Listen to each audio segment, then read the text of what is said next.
Jadi kita kalau punya kekuasaan sistem Islam kekhilafan nggak pusing 5 tahun sekali pilihan presiden, begitu pilih dapatnya itu lagi, yang dipilih yang bela-bela kan akan menjadi timbul dan tenggelam bersama rakyat, ternyata timbul di mana tenggelam siapa gitu ya. Dan kok Bapak mau gitu, kok Bapak nggak, wah udah pokoknya gue terus aja ngelawan Pak Jokowi, pokoknya gue di luar lawan Pak Jokowi gitu. Jadi begini ya, saya juga nggak mengerti kok orang banyak yang bertanya seperti itu. Ya itu adalah menurut saya IQ yang sangat rendah gitu, benar nggak?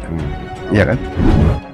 Ketika berita di mana-mana menyebutkan yang saya coblos mau jadi menteri, dalam hati merenung dalam antara kesal tapi juga bertanya-tanya, apakah hati dia lebih bening daripada hati saya yang kata orang saya di Ustadz dan Buya? Apakah hati dia lebih salamah, lebih terbebas dari dendam dan kesal daripada saya yang katanya memimpin tarekat dan zikir?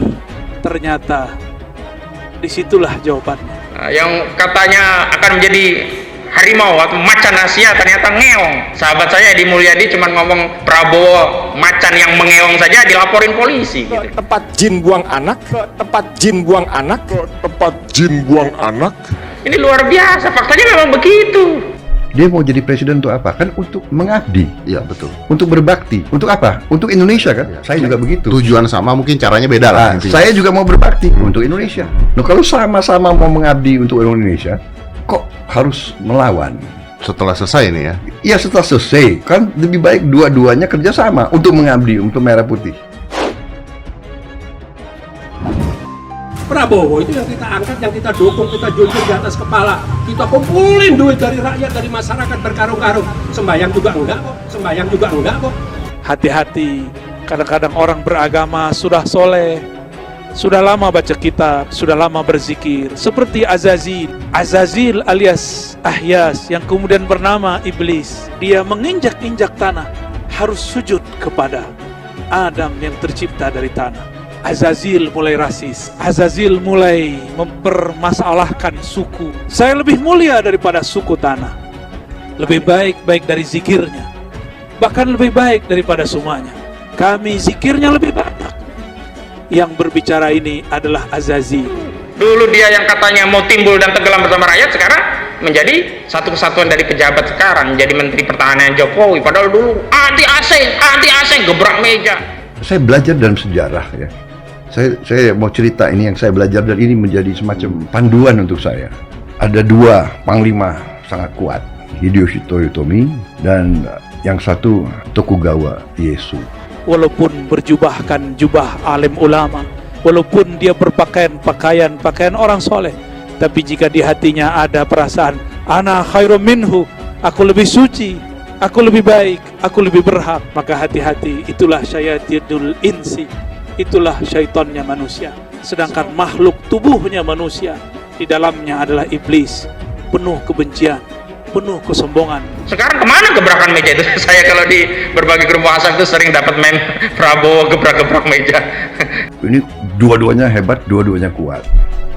Satu saat mereka hampir perang, mereka berunding. Kemudian si Hideyoshi bilang, Anda lihat di belakang saya ini, tentara saya kuat, semangat, jumlahnya banyak. Tapi saya lihat tentara Anda semangat, kuat, jumlahnya banyak. Besok bisa Anda menang atau saya menang. Tapi kalaupun saya menang, anak buah saya banyak yang akan mati. Kalau kau menang, anak buahmu juga akan banyak mati dan luka. Semoga negeri ini, umaranya, ulamanya, orang-orang yang bertugas di negeri ini dan rakyatnya, Allah bersihkan kolbunya dari kebencian-kebencian dan kesombongan. Semoga Allah memberikan nur mi'rajnya kepada kita semua.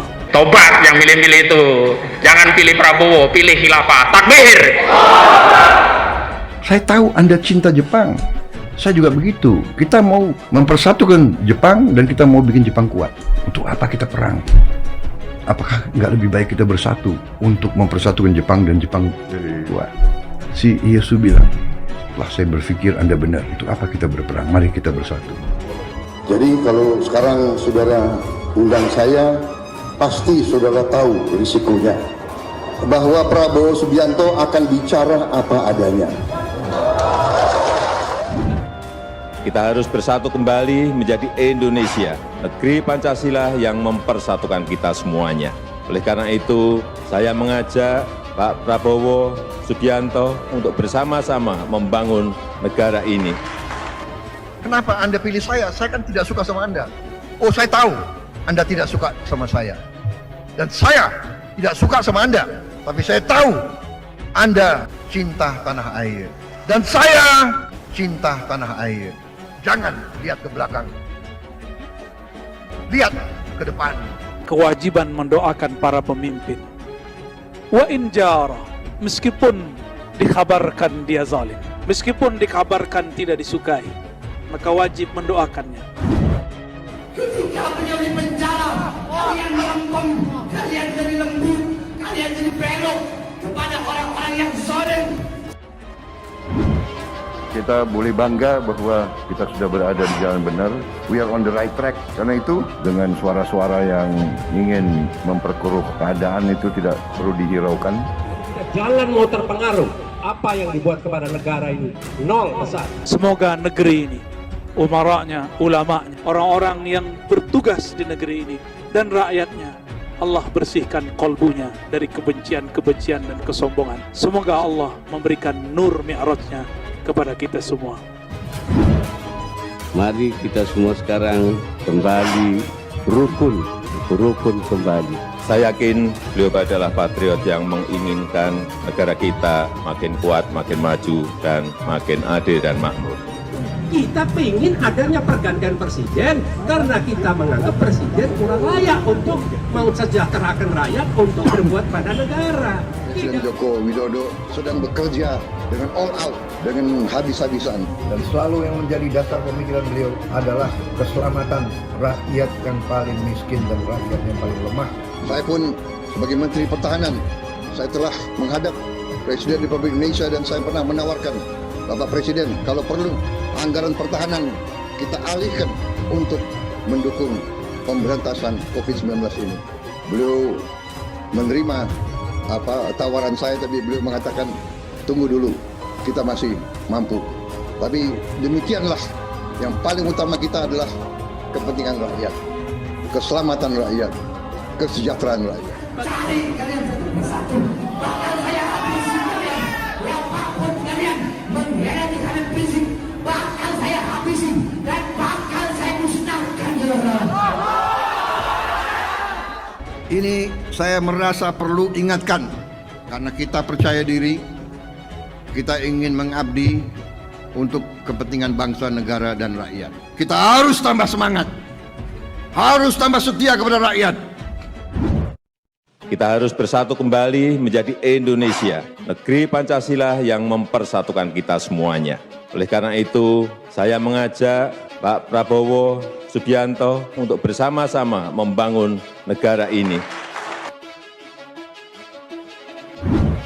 Kita boleh bangga bahwa kita sudah berada di jalan benar.